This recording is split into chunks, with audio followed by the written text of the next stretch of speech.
شہریت قانون کے خلاف ملک بھر میں احتجاج کا سلسلہ جاری ہے۔ جامعہ ملیہ اسلامیہ کے طلبہ آج 12 بجے احتجاج کریں گے۔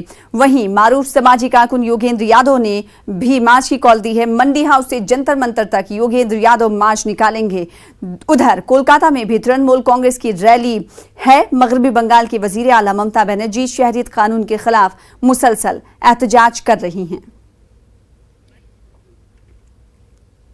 شہریت قانون کے خلاف احتجاجی مظاہرے میں شرکت کرنے پر ایک جرمن طالب علم کو ہندوستان چھوڑنا پڑا۔ چنئی میں امیگریشن حکام نے IIT مدراس کے طالب علم جیکب لنڈن تھال سے کہا تھا کہ وہ ملک چھوڑ دیں یا ڈپورٹیشن کے لیے تیار رہیں۔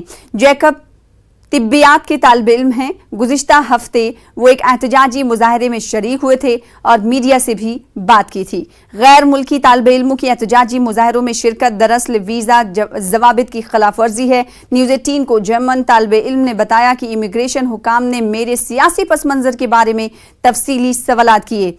دوپہر وزارت خارجہ کے حکام سے کل بات چیت کے بعد جرمن طالب علم پیر کی شب بنگلورو ایئرپورٹ سے اپنے ملک کے لیے روانہ ہو گیا۔ فی الحال اسی کے ساتھ اس بلٹن میں اتنا